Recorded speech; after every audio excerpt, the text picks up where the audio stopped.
जय हिंद साथियों, आज हम उत्तर भारत के विशाल मैदान का प्रदेशीय विभाजन करके अध्ययन करेंगे।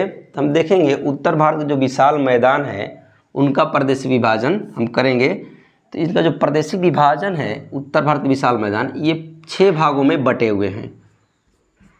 पहला है पंजाब का मैदान,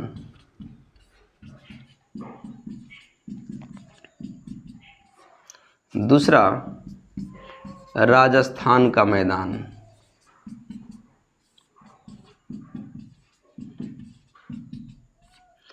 तीसरा ऊपरी गंगा का मैदान, ऊपरी गंगा का मैदान, चौथा मध्य गंगा का मैदान,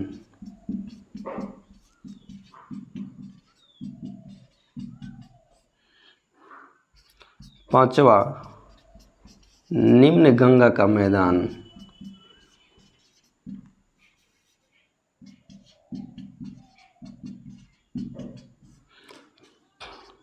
छह नंबर है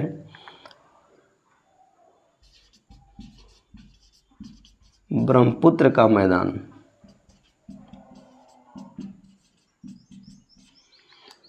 तो हम थोड़ा नक्शे में देख लेंगे।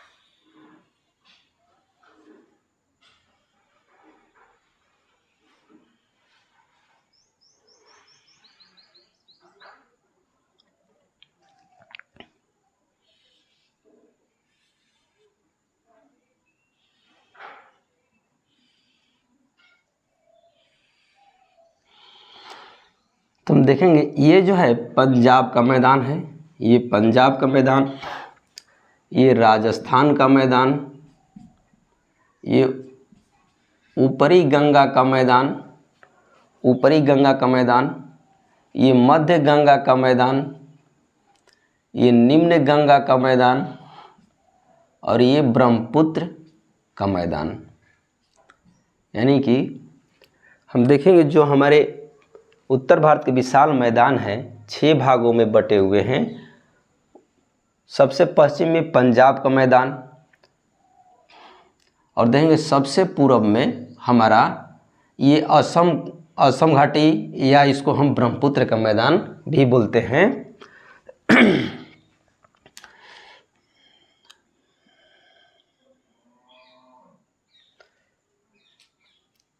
तो हम इसमें सर्वप्रथम पंजाब के मैदान का अध्ययन करेंगे।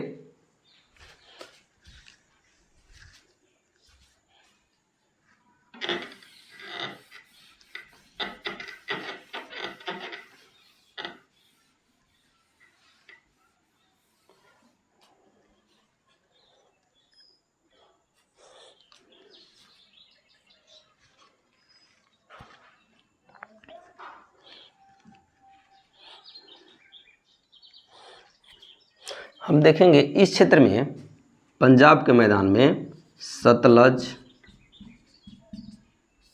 रावी और ब्यास नदी मुख्य रूप से बहती है। सतलज, रावी और ब्यास नदियां मुख्य रूप से बहती है। और देखेंगे ये जो पंजाब का मैदान है सतलज और यमुना नदी के बीच है। सतलज और यमुना नदी के बीच है, यानी पंजाब का मैदान सतलज और यमुना के बीच जल विभाजक का कार्य करता है।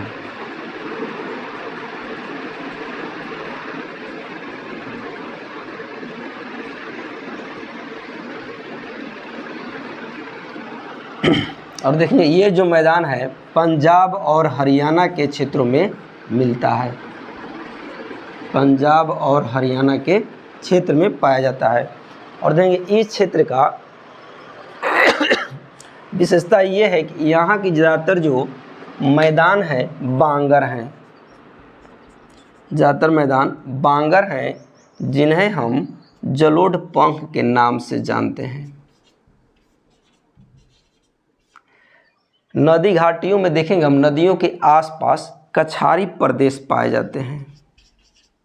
कछारी प्रदेश, जैसे ये नदी हो गई तो नदी का जो ये क्षेत्र है ये कछारी हो गया, और इस कछारी प्रदेश को बेट के नाम से जानते हैं, बेट।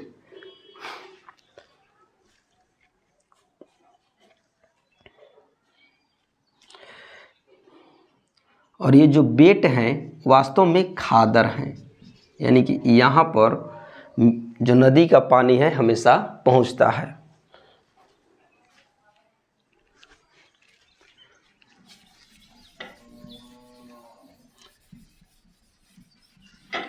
फिर हम देखेंगे इस मैदान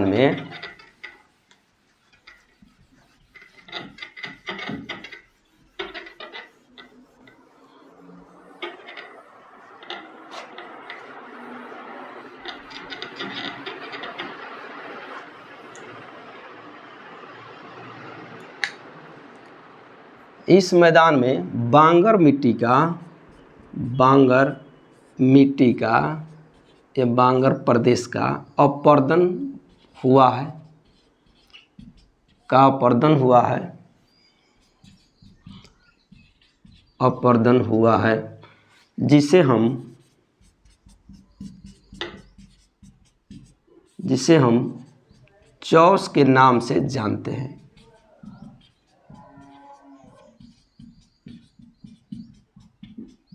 जो अपरदित भूमि है उसे हम चौस कहते हैं, पंजाब और हरियाणा के क्षेत्रों में।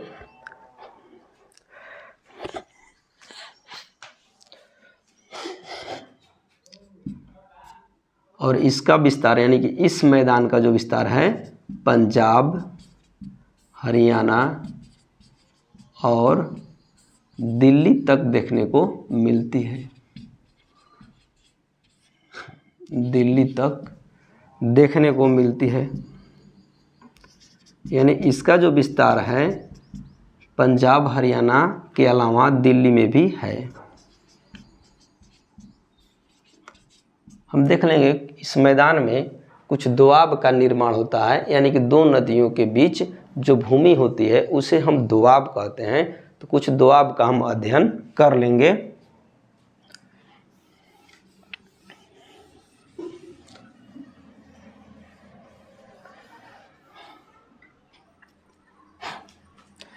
एक बात और देख लेंगे, ये जो बांगर मिट्टी है इसको हम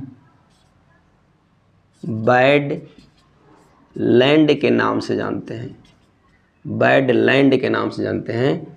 और ये जो भूमि होती है अनुपजाऊ होती है, यानी इसमें पैदावार अच्छी नहीं होती है, और इसको ही हम जलोढ़ पंख के नाम से जानते हैं। जलोढ़ पंख जो है बांगर मिट्टी को बोलते हैं, और ये बैड लैंड भूमि है, यानी कि इसमें खेती जो है बहुत कम होती है। फिर देखेंगे कुछ दोआब का अध्ययन कर लें हम।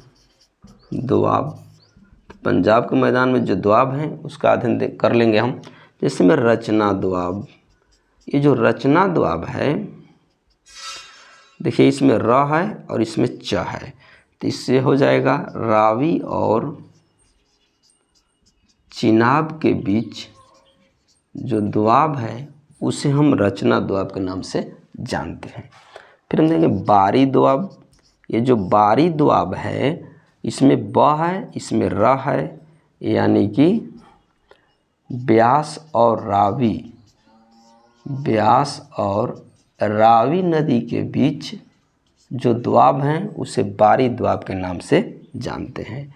अगला देखेंगे हम विष्ट दोआब। ये जो विष्ट दोआब है इसमें वी माने व स, यानी कि व्यास और सतलज, व्यास और सतलज के बीच जो दोआब है उसे हम विष्ट दोआब के नाम से जानते हैं। इसके अलावा भी और दोआब हैं, उनको हम देख लेते हैं।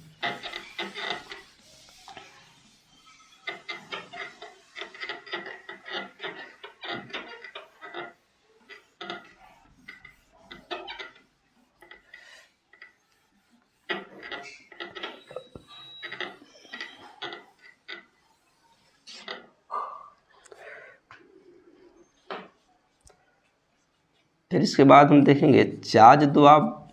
ये जो दोआब हैं, यहाँ पर च है, यहाँ पर ज है, यानी कि चिनाब और झेलम के बीच है, यानी कि चिनाब और झेलम नदियों के बीच जो दोआब है उसे हम चाज दोआब के नाम से जानते हैं। फिर हम देखेंगे सिंध सागर दोआब। सिंध सागर दोआब, ये जो दोआब है इसमें हम देखेंगे झेलम, चिनाब और सिंधु नदियों का जो दोआब है उसे हम सिंध सागर दोआब के नाम से जानते हैं।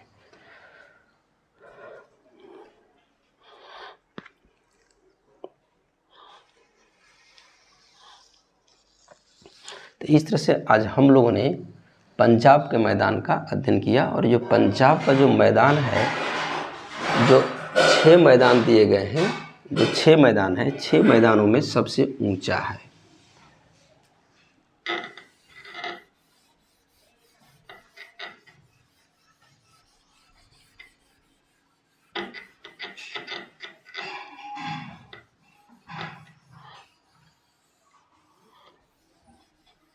फिर इसके बाद हम देखेंगे राजस्थान का मैदान। राजस्थान का मैदान, ये जो मैदान है राजस्थान में पड़ता है और इसका जो विस्तार है अरावली पर्वत के आसपास है। और यहाँ पर जो मिट्टी हम देखेंगे राजस्थान मैदान की, जो मिट्टी है, मिट्टी बांगर और मरुस्थली है।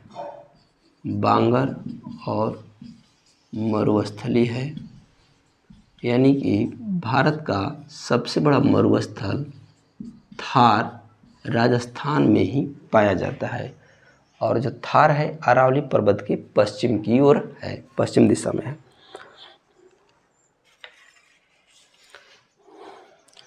देखें कि ये जो मैदान है राजस्थान का मैदान, यहाँ पर कुछ चट्टानें मिलती हैं, जैसे ग्रेनाइट, नीस, सीस्ट। ये जो चट्टानें मिलती है आर्कियन युग की चट्टानें हैं। ऐसे में यहाँ पर जब ये चट्टानें मिलती हैं तो ऐसे में हम कहते हैं कि राजस्थान का जो मैदान है प्रायद्वीपीय पठार का भाग है, क्योंकि प्रायद्वीपीय पठार में भी ग्रेनाइट, नीस और सिस्ट जैसे चट्टान की अधिकता होती है और यहाँ पर भी जब पाई जाती है तो ऐसे में हम कह सकते हैं कि राजस्थान का जो मैदान है प्रायद्वीपीय पठार का ही अंग रहा हो।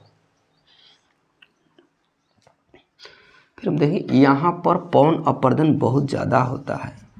मिट्टी का पवन अपर्दन बहुत ज़्यादा होता है। मिट्टी का पवन अपर्दन बहुत ज़्यादा होता है। ऐसे में यहाँ पर बरखान जैसी आकृति बन जाती है। बरखान जैसी आकृति बन जाती है।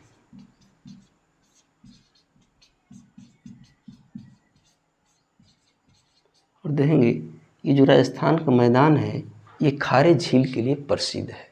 खारे झील के लिए प्रसिद्ध है और यहाँ पर बहुत सारे झील पाए जाते हैं, मानव निर्मित भी हैं और प्राकृतिक भी हैं। तो हम देखेंगे जैसे में सांभर झील, याद रखेंगे डीएसपी, आपको डीएसपी बनना भी है।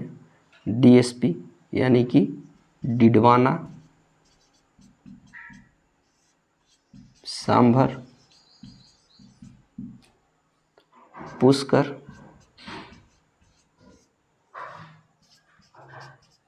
लूनकरणसर,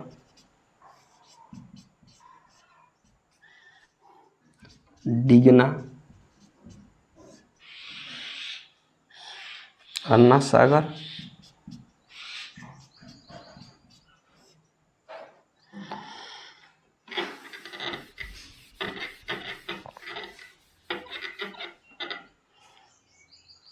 जयसमंद,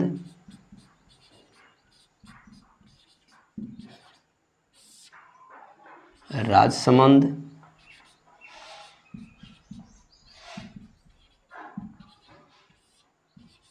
जयसमंद, राजसमंद, ये सब जो झीलें हैं राजस्थान में ही पाई जाती है। इसके अलावा हम देखेंगे कि कुचामन झील है, कुचामन, फतेह सागर झील है, फतेह सागर झील, ये सब जो झील हैं राजस्थान में पाई जाती है। और इसमें देखेंगे कि सब इसमें जो सर्वाधिक झीलें हैं खारे पानी की झीलें हैं। और इसमें जो सांभर झील है, सांभर झील भारत का सबसे बड़ा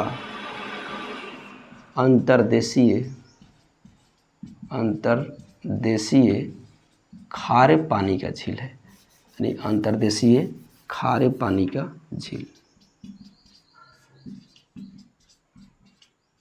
यानी कि भारत में खारे पानी की झील यानी अंतर्देशीय, भारत की सीमा के अंदर समुद्र तट को छोड़ करके अंतर्देशीय खारे पानी की सबसे बड़ी झील सांभर झील है। और देखेंगे जो सांभर झील है, सांभर झील जयपुर शहर के निकट है, जयपुर शहर के निकट है। इसके बाद हम देखेंगे गंगा का मैदान,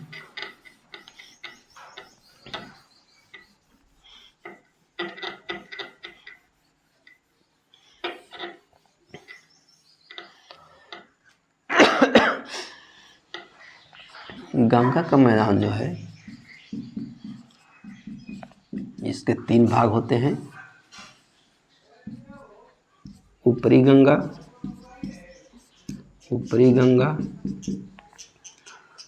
मध्य गंगा और निम्न गंगा। ये जो गंगा का मैदान है हिमालय का अग्रगर्त है, हिमालय का अग्रगर्त है। अग्रगर्त कहने का मतलब यह है कि हिमालय की दक्षिण दिशा में ये गड्ढा टाइप का है, अग्रगर्त है। और इसका निर्माण जो है भू अभिनति से हुआ है, भू अभिनति या भू सनति लिख सकते हैं, या भू सनति से गंगा नदी के मैदान का निर्माण हुआ है। देखेंगे ऊपरी गंगा का जो मैदान है ये मैदान, अच्छा एक बात नोट कर लेंगे, जो गंगा का मैदान है ये भारत में सबसे बड़ा मैदान है, सबसे बड़ा मैदान, भारत में सबसे बड़ा मैदान गंगा का मैदान है, जिसका क्षेत्रफल 3.57 लाख है, 3.57 लाख वर्ग किलोमीटर है, जिसका हम देखेंगे क्षेत्रफल 3.57 लाख वर्ग किलोमीटर है, भारत का सबसे बड़ा मैदान है। ये जो ऊपरी गंगा का मैदान है इसको तीसरा बोल सकते हैं, चौथा बोल सकते हैं, इसको 5वां बोल सकते हैं। तो ऊपरी गंगा का जो मैदान है ये दिल्ली से इलाहाबाद के बीच है, दिल्ली से इलाहाबाद के बीच, दिल्ली से इलाहाबाद के बीच ऊपरी गंगा का मैदान है। मध्य गंगा का मैदान जो है इलाहाबाद से पश्चिम बंगाल के फरक्का तक है। और निम्न गंगा का मैदान जो है फरक्का से नीचे, फरक्का से संपूर्ण पश्चिम बंगाल तक है, यानी कि निम्न गंगा मैदान जो है फरक्का से संपूर्ण पश्चिम बंगाल तक है।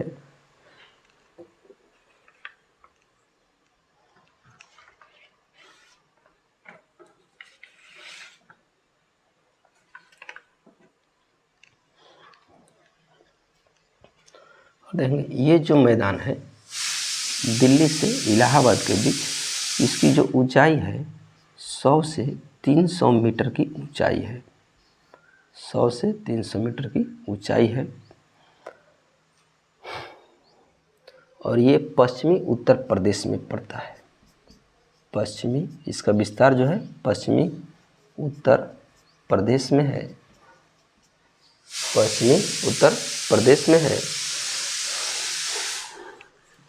इसके बाद हम देखेंगे मध्य गंगा का मैदान। ये जो मध्य गंगा का मैदान है, देखेंगे ये जो सब जितने मैदान हैं सब जलोढ़ मिट्टी से बने हुए हैं। जो मध्य गंगा का मैदान है, इसमें जो नदियां हैं विसर्पण करती है।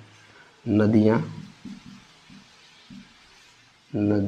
विसर्पित होकर बहती है, विसर्पित होकर बहती है। ऐसे में गोखुर झील का निर्माण करती है। ऐसे में गोखुर झील का निर्माण होता है।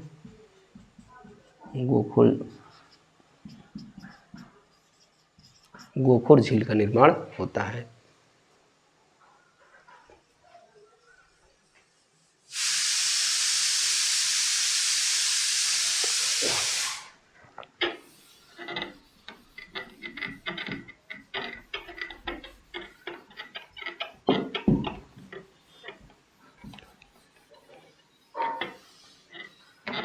उत्तर बिहार की जितनी भी झीलें हैं, उत्तर बिहार की झीलें गोखुर प्रकार की, यानी कि उत्तर बिहार की झीलें गोखुर झीलें हैं। झील के कई प्रकार होते हैं, उसमें से गोखुर झील भी होता है। तो उत्तर बिहार की जो झीलें हैं गोखुर झील है। और नोट कर लेंगे कि जो हमारा बिहार प्रदेश है, बिहार राज्य है, ये मध्य गंगा के मैदान में आता है। मध्य गंगा के मैदान में आता है, मैदान में आता है। और हम देखेंगे कि बिहार में पटना के पास में जो नदियां हैं गर्त बना देती हैं, गड्ढा बना देती है कहीं कहीं, तो उसमें पानी भर जाता है। तो पटना के पास उसे हम जल्ला के नाम से जानते हैं। पटना के नज़दीक जो गर्त होता है, गर्त मतलब पानी के मार्ग में, नदी के मार्ग में, नदी के मार्ग में गर्त होता है जिसमें पानी भर जाता है, उसे हम जल्ला के नाम से जानते हैं। पटना के निकट इसको जल्ला कहते हैं, जिस गर्त में पानी भर जाता है। और देखेंगे कि ये ऐसे ही गर्त को मोकामा में टाल के नाम से जानते हैं। टाल के नाम से जानते हैं, यानी कि ऐसा गर्त जिसमें पानी भर जाता है, नदियों द्वारा बनाया गया होता है, उसे पटना में जल्ला और मोकामा में टाल के नाम से जानते हैं।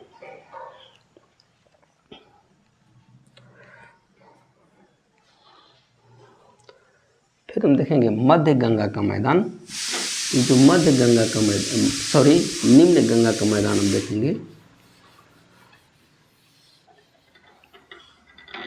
निम्न गंगा का मैदान है, निम्न गंगा का मैदान, ये जो मैदान है पश्चिम बंगाल में है, पश्चिम बंगाल में है। और यहाँ पर हम देखेंगे कि डेल्टाई मिट्टी का निर्माण होता है। डेल्टाई मिट्टी का निर्माण होता है, मिट्टी का निर्माण होता है। इस क्षेत्र में देखने को मिलता है कि जो प्राचीन नदियाँ हैं, प्राचीन नदियों के मार्ग में पानी भर गए हैं, यानी कि जो नदियाँ हैं अपने मार्ग का त्याग करके दूसरा मार्ग बना ली है, और जो प्राचीन मार्ग थे नदी के वो पानी से भर गए हैं। प्राचीन नदियों के मार्ग नदियों के मार्ग जिसमें हमेशा पानी भरे रहते हैं, पानी भरे रहते हैं, उसे पश्चिम बंगाल में बिल के नाम से जानते हैं।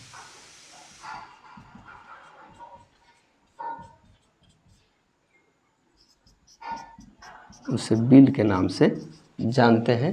इसके अलावा देखेंगे कि इस क्षेत्र में कहीं कहीं ऊंचे टीले मिलते हैं। निम्न गंगा के मैदान में ऊंचे ऊंचे टीले मिलते हैं। ऊंचे ऊंचे टीले मिलते हैं। निम्न गंगा के मैदान में ऊंचे ऊंचे टीले मिलते हैं जहाँ पर बसावट होती है, यानी कि जहाँ पर लोग बसते हैं उसे हम लोग चार या चार्स के नाम से जानते हैं। चार या चार्स के नाम से जानते हैं।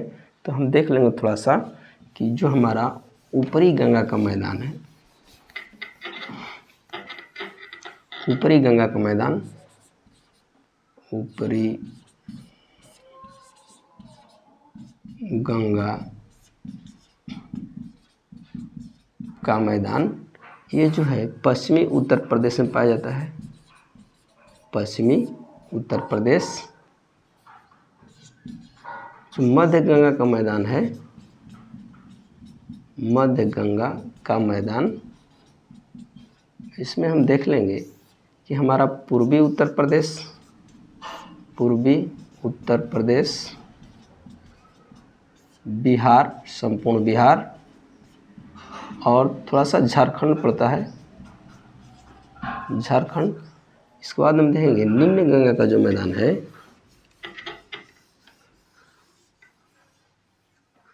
निम्न गंगा का मैदान, निम्न गंगा का मैदान संपूर्ण बंगाल में पड़ता है, संपूर्ण बंगाल में पड़ता है। इस तरह से हम देखेंगे जो गंगा के मैदान है वो उत्तर प्रदेश में है, बिहार में है, थोड़ा सा झारखंड में है और बंगाल में है, यानी संपूर्ण पश्चिम बंगाल। यानी कि जो ऊपरी गंगा, जो गंगा का मैदान है, जो गंगा का मैदान है 4 राज्यों में फैला हुआ है, 4 राज्यों में है।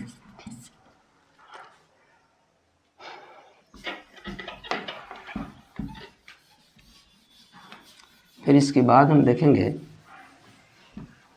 ब्रह्मपुत्र नदी का मैदान। ब्रह्मपुत्र नदी का मैदान देखेंगे हम। ब्रह्मपुत्र नदी का मैदान, ये जो मैदान है इसे हम असम का मैदान भी बोलते हैं, असम घाटी भी इसको हम बोलते हैं। यानी ब्रह्मपुत्र नदी के मैदान को हम असम घाटी के नाम से भी जानते हैं। तो हम देखेंगे ये जो है हमारे भारत में मैदानी क्षेत्र में सदिया से धुबरी तक बहती है। सदिया से धुबरी के बीच मैदानी भाग में 720 किलोमीटर की लंबाई में बहती है। यानी भारत के मैदानी भागों में, यानी असम राज्य में सदिया से धुबरी तक ये मैदानी भाग में बहती है। इसके बाद ये बांग्लादेश चली जाती है। हम देखेंगे कि ये जो नदी है ब्रह्मपुत्र नदी अपने साथ अवसाद बहुत ज़्यादा लाती है, यानी कि मिट्टी बहुत ज़्यादा लाती है। ऐसे में ये अपने मार्ग में ही कहीं कहीं टीले का निर्माण कर दी है, द्वीप का निर्माण कर दी है। यानी कि अपने मार्ग में बहुत अधिक अवसाद जमा कर दी है, बहुत अधिक अवसाद यानी मिट्टी अवसाद जमा कर दी है। ऐसे में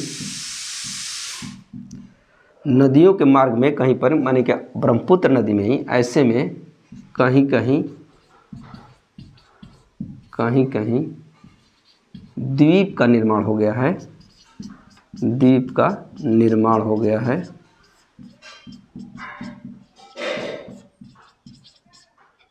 तो यहाँ पर देखेंगे हम ब्रह्मपुत्र नदी अपने साथ बहुत ज़्यादा अवसाद लेकर आती है और असम घाटी में, असम के क्षेत्रों में मिट्टी को जमा करके नदी द्वीप बना दी है। हम देखेंगे कि ब्रह्मपुत्र नदी में ही विश्व की सबसे बड़ी नदी द्वीप, विश्व की सबसे बड़ी नदी द्वीप माजुली स्थित है, माजुली है।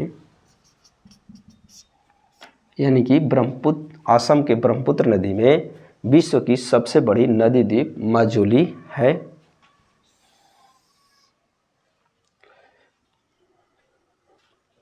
देख लें, जो ब्रह्मपुत्र का जो मैदान है हिमालय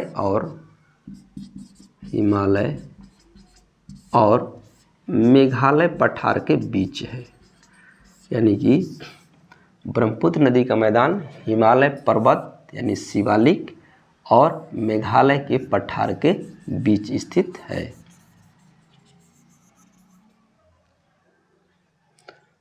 जय हिंद साथियों।